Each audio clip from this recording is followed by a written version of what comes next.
सरकार के आलीशान बंगले में बड़े घरों में प्राइवेट बाथरूम होना आम बात थी। नहाने के बाद नव्या एक बाथरूम से बाहर निकली। नव्या ने जो पैजामा पहना था उसमें छोटे छोटे बनी बने हुए थे। नव्या जाकर बेड पर बैठ गई और बेड के पास बने कैबिनेट से अपना फोन उठाया और देखने लगी। उसने अपने फोन का स्क्रीन खोला तो उसमें ना तो कोई कॉल्स थे और ना ही कोई मैसेज। नव्या गुस्सा होते हुए खुद ही बड़बड़ाने लगी, अक्षय कितना बेशरम है ये। 10 बज चुके हैं और नव्या अभी तक घर नहीं गई है, पर अभी तक अक्षय ने एक भी कॉल क्यों नहीं किया। हालांकि नव्या ने पहले उसका कॉल काट दिया था पर फिर उसे ब्लॉक भी कर दिया था। पर क्या उसे अर्जुन की तरह थोड़ा दिमाग लगाकर किसी और नंबर से कॉल नहीं करना चाहिए था। अक्षय में थोड़ी सी भी सिंसियरिटी नहीं है, उसे कोशिश तो करनी चाहिए थी।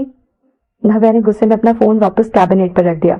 तो थोड़ी देर में अपने फोन की तरफ देख ही रही थी कि संजना एक प्लेट लेकर अंदर आई। नव्या, चलो फ्रूट्स खाने का टाइम हो गया है। आंटी ने पूछा कि तुम्हें कुछ और सूप या कुछ और खाने का मन है तो बता दो, वो तुम्हारे लिए बना देंगी। नहीं, इसकी जरूरत नहीं है, मुझे कुछ भी खाने का मन नहीं कर रहा है, नव्या ने संजना से कहा। उसके बात करने के अंदाज से पता चल रहा था कि वो बहुत अपसेट है। उसे घुटन महसूस हो रही है। उसे भूख कैसे लगती, वो भला खाना कैसे खा पाती। अच्छा तो ठीक है, फिर तुम कुछ फ्रूट्स खा लो, संजना ने कहा। संजना ने पहले ही नहा लिया था और उसने भी पजामा पहना था। उसका पजामा भी नव्या के पजामे जैसा ही रंग बिरंगा था। दोनों एक जैसे पजामे पहनकर जुड़वा लग रही थी। तो संजना को बहुत अच्छा लग रहा था। प्लेट में छोटे छोटे कटे हुए फ्रूट्स के पीसेस रखे हुए थे और खाने के लिए उसमें टूथपिक भी था। नव्या ने प्लेट को अच्छी तरह से देखा, फिर पीच का एक पीस उठाया। पीच काफी मीठा था जिसे खाकर नव्या को थोड़ा अच्छा महसूस हुआ। शायद इसलिए लोग कहते हैं कि दुखी होने पर कुछ मीठा खाना चाहिए, क्योंकि मीठा खाने से अच्छा महसूस होता है और मूड भी अच्छा होने लगता है। क्योंकि नव्या को और कुछ नहीं खाना था, इसलिए दोनों ने फ्रूट्स खाए और फिर संजना और नव्या बेड पर लेट गई। संजना मुड़ी और नव्या की तरफ देखने लगी, आंखें बड़ी बड़ी करके जानने के लिए।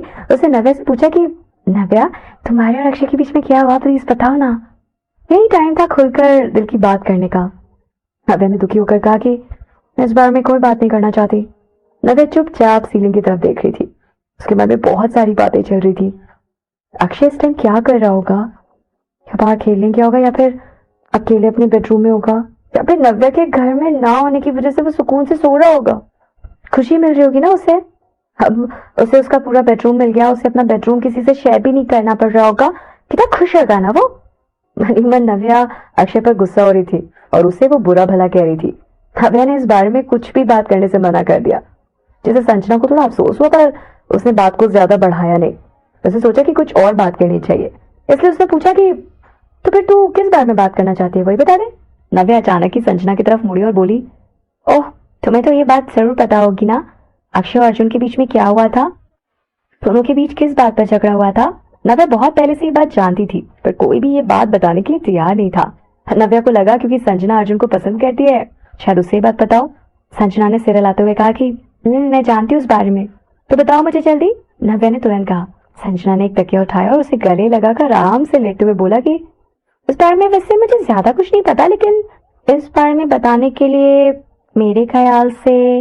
नव्या से और बर्दाश्त नहीं हुआ, वो जानने के लिए बहुत बेसब्र हो रही थी। क्या तुम मुझे सीधे सीधे बताओगे कि क्या बात है। हाँ हाँ ठीक है बाबा, बताती हूँ।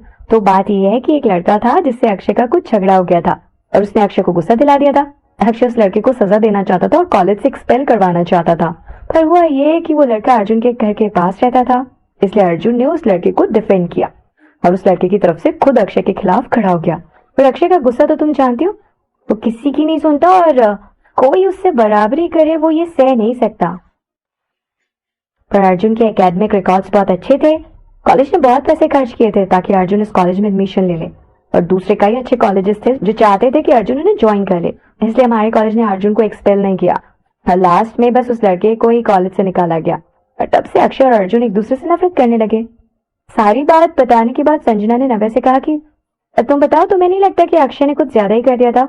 अक्षय बिना सोचे समझे कुछ भी करता है और इसकी वजह से किसी स्टूडेंट को मामूली बातों पर भी कॉलेज से निकाल दिया जाता है। इतना नैरो माइंडेड है वो। ये सुनकर नव्या गुस्सा हो गई और बोली कि तुम्हें पता है उस लड़के ने ऐसा क्या किया था जिससे अक्षय को इतना गुस्सा आया। नहीं, मुझे नहीं पता, संजना ने अपना सिर हिलाते हुए कहा। नव्या अचानक उठकर बैठ गई और दुखी होकर उसकी तरफ देखते हुए बोली, तो फिर तुम बिना पूरी बात जाने ऐसे कैसे नतीजे पर पहुंच सकती हो। तुम्हें कैसे पता कि छोटी सी बात थी। और ये कहना कि अक्षय नैरो माइंडेड है, वो ऐसा बिल्कुल नहीं है। हाँ, अक्षय गुस्सा बहुत करता है, बहुत हुक्म जताता है, पर वो नैरो माइंडेड बिल्कुल नहीं है। संजना भी उठकर बैठ गई। उसने अचानक नव्या की तरफ देखा और कहा कि तुम उसे लेकर इतनी प्रोटेक्टिव क्यों हो रही हो? क्या तुम उससे गुस्सा नहीं थी अभी? मुझे लगा था कि तुम मेरे साथ बैठकर उसकी बुराई करोगी। नव्या ने ब्लश करते हुए कहा कि मैं बस उसके बारे में बात करी थी। नव्या से बर्दाश्त नहीं हुआ कि कोई और अक्षय की बुराई करे। किसी और के मुंह से अक्षय के बारे में बुरा सुनकर नव्या को अच्छा नहीं लगा और उसे गुस्सा आ गया।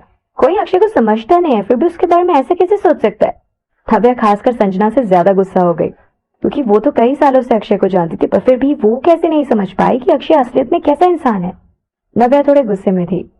दूसरे लोग अक्षय को गलत समझते थे क्योंकि वो उसे नहीं जानते थे, पर संजना तो अक्षय और नव्या के काफी क्लोज था, काफी टाइम से उनका फ्रेंड था। फिर भी संजना ऐसा कैसे कह सकती थी? नव्या का चेहरा देखकर, जो कि गुस्से से लाल हो गया, संजना को नव्या क्यूट लग रही थी और उससे रहा नहीं गया और उसे नव्या के गाल खींचे। नव्या, क्या हो गया तुम्हें? तुम इतना गुस्सा क्यों हो रही हो? नव्या ने संजना की आंखों में देखकर कहा, संजना, जैसा तुमने कहा अक्षय बिल्कुल वैसा नहीं है। क्या तुम प्लीज उसके बारे में गलत सोचना बंद करोगी? अच्छा बाबा, मैं समझ गई, मैं इस बारे में जरूर सोचूंगी।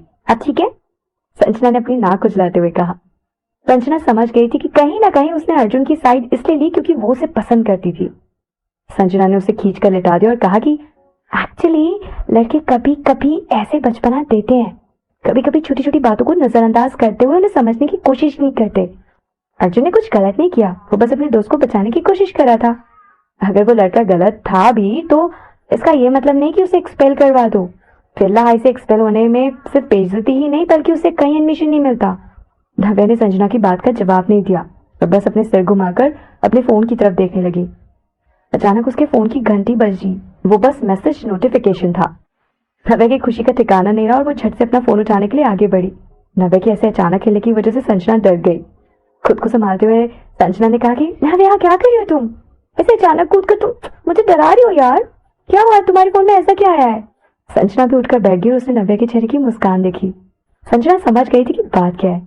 उसने नव्या को चिढ़ाते हुए कहा कि मुझे पता था, तुम वेट कर रही थी ना कि कब अक्षय तुम्हें कांटेक्ट करे, है ना? तुम उसे ब्लैकमेल करती हो और फिर भी चाहती हो कि वो तुम्हें कांटेक्ट करे। इसे क्या कहेंगे अब हम? ओहो, जुबान पर ना और दिल में हाँ। हाँ हाँ हाँ,